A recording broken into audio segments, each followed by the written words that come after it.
अस्सलाम वालेकुम नाज़रीन, मैं अब्दुल मोमन जूणो तव्हांखे ख़बर ॾींदुमि। समूरी सिंध जी काज़ी मजा साॼा वधि शहरी शागिर्द वालदेन उस्ताद समेत हर मकतब फ़िक्र जे नौजवान सिंध हुकूमत पारां तइलीमी इदारनि खे बंदि रखण वारे फ़ैसिले ख़िलाफ़ रोडनि ते निकिरी आया।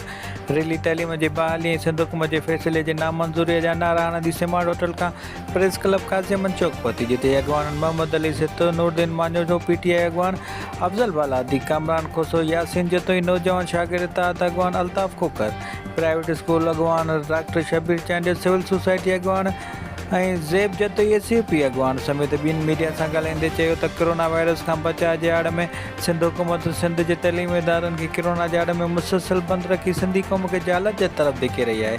सिंध हुकूमत जे अहिड़े अमल खे असीं तइलीम दुश्मन सम्झूं था, जंहिंखे बर्दाश्त नथो करे सघिजे।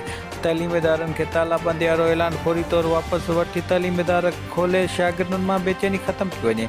नौजवान शागिर्द ताहत काज़ी सॾ ते अॼु मुख़्तलिफ़ तइलीमी इदारनि जे शागिर्दनि तौरु ॿियनि तंज़ीमुनि जे अॻवाननि ऐं कारकुन रैलीअ में शामिल थी प्रेस क्लब काज़ी पहुची पंहिंजो एहतजाज रिकॉर्ड कयो वियो आहे। उन्हनि जो चवणु आहे त हिकु मुनज़म साज़िश तहत सिंध जी तइलीम खे तबाह करण जी रिथाबंदी कई पई वञे, जीअं सिंध जो नौजवान तइलीम जे ज़ेवर खां महरूम सघे। सिंध जे सरकारी तइलीमी इदारनि खे तबाह करे उदाहूं रखण लाइ कोरोना जे आड़ में स्कूलनि जी तालाबंदी करे सिंध शहर खे इल्म जे ज़ेवर खां महरूम रखण जी हरकत करे रही आहे। असीं सिंध हुकूमत जे अहिड़े अमल जी सख़्त लफ़्ज़नि में मुज़म्मत करियूं था ऐं वफ़ाक़ी वज़ीर तइलीम शफ़क़त महमूद ऐं chief justice Sindh high court खां मुतालबो था करियूं त SOP तहत सिंध जा समूरा तइलीमी इदारा खोले दरस ऐं तइलीमी अमल जारी कयो वञे। अॻवाननि जो वधीक चवणु हो त मुल्क जे टिनी सूबनि जा तइलीमी इदारा SOP तहत खुलियल आहिनि, रुॻो सिंध जो तइलीमी इदारा बंदि रखणु नाइंसाफ़ी न आहे त ॿियो छा आहे।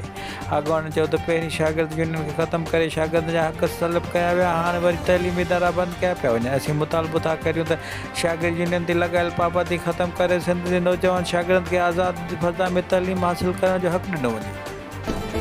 Sindh real estate agency sales and purchase ज़रई ज़मीन घर प्लाट दुकान जी ख़रीदारी खपाइण या किराए ते ॾियण लाइ राब्तो कयो। प्रोपराइटर हमीद रज़ा अंसारी ऐं शाहिद ख़ान जूणो।